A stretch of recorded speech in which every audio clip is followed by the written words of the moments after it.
Hello students, welcome to my YouTube channel A1 plus studies में आपका स्वागत है। What is a voucher in accounting? Voucher means written statement that serves to confirm और witness for some facts like a transaction. Primarily, it is a document that shows goods purchased or services rendered, authorizing the payment and indicating in the ledger account in which these transactions have to be recorded. तो basically बोचर क्या होता है? कि return statement रहता है, ठीक है।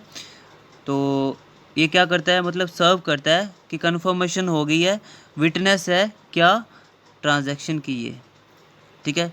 Transaction की विटनेस रहती है बोचर्स, ठीक है, और कंफर्म करते हैं कि ट्रांजैक्शन आपकी हुई है, ठीक है।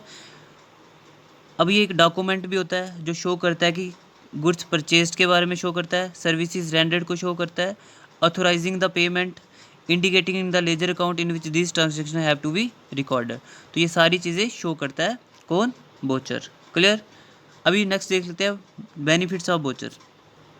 तो बेनिफिट्स ऑफ बोचर्स में, vouchers are useful for maintaining a higher level of control over the payable process. जितना भी पेएबल प्रोसेस रहता है आपका, ठीक है, तो उसमें एक कंट्रोल बना रहता है। किसकी हेल्प से? बोचर्स की हेल्प से, ठीक है। तो बोचर उस चीज़ को मेंटेन करते हैं, ठीक है, उस चीज़ को मेंटेन करते हैं।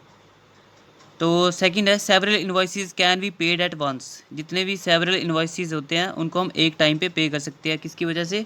बोचर्स की वजह से, ठीक है। It can be pre numbered which simplifies the audit trial for payables. तो ये क्या बोचर्स क्या प्री नंबर्स होते हैं जो हेल्प करते हैं, ठीक है, ऑडिट ट्रायल में, ठीक है। नेक्स्ट देखते हैं invoice approval is separated from invoice payment, ठीक है। अप्रूवल होना किस चीज़ को और पेमेंट होना दोनों अलग अलग चीज़ है, सेपरेट है।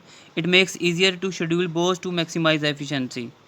तो इन दोनों चीज़ों को कंट्रोल करता है, मतलब सेपरेट करता है कौन? बोचर्स। इनवॉइस अप्रूवल और इनवॉइस पेमेंट को। Payment of the invoice is done by the cashier, ये तो पता है, who reports to the treasurer. तो ये थे बेनिफिट्स ऑफ बोचर्स। अब बात कर लेते हैं टाइप्स ऑफ बोचर्स के बारे में। तो there are 4 different vouchers in accounting. They are debit और पेमेंट बोचर, क्रेडिट और रिसीप्ट बोचर, ठीक है। तो पहले बात कर लेते हैं डेबिट एंड पेमेंट बोचर क्या होता है। डेबिट एंड पेमेंट बोचर आप सिंपल समझ लो कि किसी को पेमेंट करना है, ठीक है, किसी के अकाउंट में डेबिट करना है, तो ऐसे बोचर, ठीक है। तो ऐसे बोचर क्या मतलब किस चीज़ को इसका आउटपुट क्या रहता है? जब भी ऐसा करोगे आप डेबिट और पेमेंट बोचर बनाओगे तो आपके अकाउंट से क्या होएगा? आउटफ्लो ऑफ फंड्स होएगा, आउटफ्लो ऑफ फंड्स होएगा, ठीक है। ये कैश की फॉर्म में हो सकते हैं, चेक की फॉर्म में हो सकते हैं। क्लियर?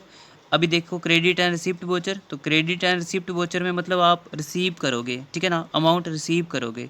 अब ये कैश की फॉर्म में हो सकता है या फिर चेक की फॉर्म में हो सकता है। इसमें क्या होगा? इसमें सिंपली आपके अकाउंट में इनफ्लो ऑफ फंड्स होगा। क्या? इनफ्लो ऑफ फंड्स होगा। Clear? Simply inflow of funds होएगा, जिसमें रिसिप्ट वोचर आर 2 टाइप्स। तो रिसिप्ट वोचर भी जो होते हैं ये दो तरह के होते हैं, इनको देख लेते हैं। Cash receipt voucher, bank receipt voucher. Cash receipt voucher वो हो गए जिसके जिसके थ्रू सीधा आपके हाथ में कैश आएगा। क्लियर? बैंक रिसिप्ट वोचर वो हो गए जिसमें आपके हाथ में डायरेक्टली कैश नहीं आएगा, आपके अकाउंट में सीधा ट्रांसफ़र हो जाएगा। क्लियर? ये थे आपके कैश रिसिप्ट वोचर और बैंक रिसिप्ट वोचर। क्लियर है? अभी नॉन कैश और ट्रांसफ़र वोचर। ऐसे वोचर, नॉन कैश और ट्रांसफ़र वोचर ऐसे वोचर होते हैं जो ऑनलाइन वोचर मिलेंगे आपको, ठीक है। जैसे गूगल पे में आप ट्रांसफ़र करते हैं, ठीक है, तो वहाँ पे एक आपका पेमेंट सक्सेसफुल का एक वोचर आएगा, तो वो आएगा आपका transfer voucher, non cash voucher. इसमें क्या होता है? Non cash voucher are use for non cash transactions, ठीक है। They are basically use as documentary evidence. Documentary evidence रहता है। Example good sold on a credit basis.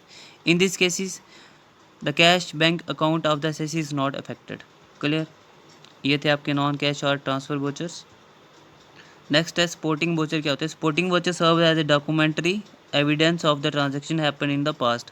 For example you can attach the bill of an expense along with the original voucher just to further support the primary voucher। पता है कि vouchers को हम source document भी बोलते हैं। Source document किस में हेल्प करते हैं? जर्नल में हेल्प करते हैं, आपको पता होगा, ठीक है। जर्नल मेंटेन में हेल्प करते हैं because they help identify a transaction source. Some of its example cash memo, cheque, bill receipt, pay and slip, debit note, credit note, invoice etcetera. तो ये सारी की सारी एग्जाम्पल्स है किसकी? वोचर्स की। क्लियर? तो ये था आपका आज का topic vouchers and its types. ठीक है, अगर आपको हमारी वीडियो अच्छी लगी हो तो प्लीज़ इसको शेयर करें और सब्सक्राइब करें हमारे चैनल A1+ स्टडीज़ को। Thanks for watching, have a nice.